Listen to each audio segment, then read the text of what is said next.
Okay, so let's dive right in. The whole story we're about to unpack really comes down to the question right here in the title. What happens when one group calls an event a peaceful walk, but the police, the authorities, they see it as an illegal protest? Well, as we're about to see, the answer is conflict. But to really get what happened here, we actually have to rewind the clock a bit. This quote, it comes from Taiwan's huge 2014 Sunflower Movement, where activists were literally trained in these specific nonviolent tactics. This idea of passive resistance, it became a huge deal back then. And, well, it's a super important piece of the puzzle for the clash we're about to explore. All right, so let's jump to the day it all went down, August 30th, 2025. Let's see how this battle of definitions actually played out on the streets. So here's the setup. You've got the Taiwan People's Party, the TPP, and they call their supporters out for what they specifically branded a citizen walk. The whole point, they said, was to protest the year-long detention of their founder, Wen-je, who was being held in a corruption case. So hundreds of people turn up, decked out in white shirts, demanding judicial justice. But instead of a walk, what do they find? Police barricades, a massive police presence completely blocking their path. And what was supposed to be a peaceful walk, well, it quickly turned into this super tense 6-hour standoff. We're talking shouting, pushing, and yeah, actual physical scuffles. In this whole mess, it really gets to the heart of the problem. It all boils down to a single question of definition. What was this event really? Okay, so first things first, we have to understand the term the TPP was using, a citizen walk. Now in Taiwan, this has a very specific meaning. It's basically an educational activity, kind of like a guided historical tour on foot. Think of it like a mobile outdoor classroom. And crucially, they're meant to be peaceful, pretty small scale, and they definitely don't block traffic.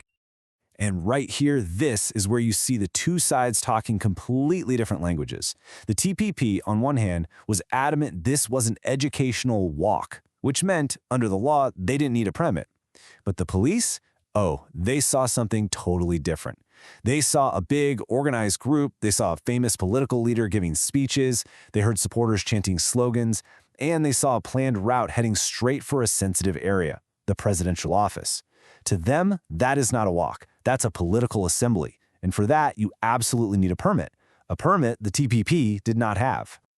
And look, if there was any doubt about how political this whole thing was, you just have to look at the TPP's own official manifesto for the event. They were calling for huge judicial reforms, stuff like ending abusive detention and making prosecutors more independent. Now, these are major policy goals for sure, but they also kind of backed up the police's argument that this was, at its core, a political protest, not just an educational stroll. But, this conflict wasn't just happening in a legal bubble. No, it was tapping into this really deep, rich history of protest in Taiwan, and it immediately drew comparisons to some really famous movements that came before it. Let's go back to that 2014 Sunflower Movement for a sec. Its legacy is all about disciplined, nonviolent civil disobedience. Activists were literally taught these tactics, like linking arms, going limp, forcing the police to physically carry them away. The entire point was to resist without ever resorting to violence. Now compare that to one of the images that came to define the TPP's event, the party chairman's arm around a police officer's neck during the standoff. For a lot of critics, this single image was a huge departure from the nonviolent principles of past movements. It just looked different.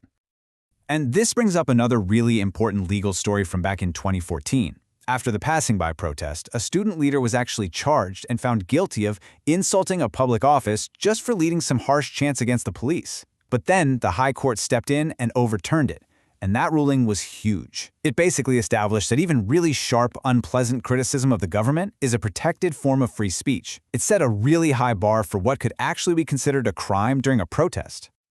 So you'd think the clash on the street was the whole story, right? Nope, not even close. What happened next was a total media firestorm, all centered on that one moment with the police officer, and a pretty wild attempt to control the story with a completely fake image.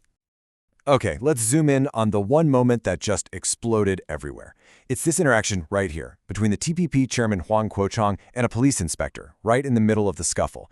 This became the image of the day, just replayed over and over on the news and all over social media. So, you have one moment and two very different stories. Huang insisted his hand was just on the officer's shoulder, trying to keep his balance. To prove his point, he asked this rhetorical question: would someone smile if they were being choked? Meanwhile, the officer involved, he had a more, let's say, nuanced take. He said his neck was hooked in all the chaos, but that he didn't think Huang meant to hurt him and he wasn't going to press any charges. And just when you thought this couldn't get any stranger, it did.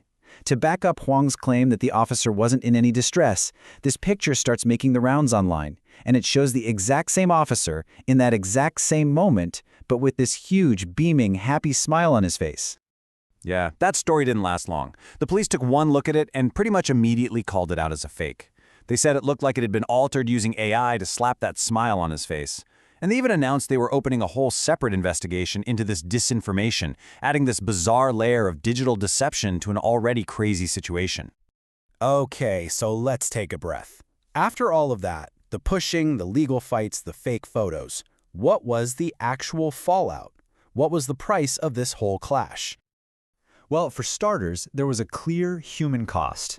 The Taipei City Police reported that during that 6-hour standoff, a total of 8 of their officers were injured. We're talking scrapes, bruises, and even one officer who fainted from heat exhaustion. But beyond the physical toll, this whole event left a lot of people asking some really tough questions about the TPP's legitimacy. Legally, was calling it a walk a clever use of the law, or was it a cynical way to get around the rules? Historically, how did its tactics stack up against the nonviolent legacy of something like the Sunflower Movement? And finally, when it comes to authenticity, does using a faked AI-generated image to make your point hurt your credibility when you're fighting for justice? And that really brings us to the final big question here, and it's one I'll leave with you. A movement can say it's fighting for justice, but when its methods end up challenging the law, when its tactics are compared unfavorably to history, and when its arguments are backed up by literal fakes, who gets to decide if that fight is legitimate? The protesters? The police? Or is it all of us, the public?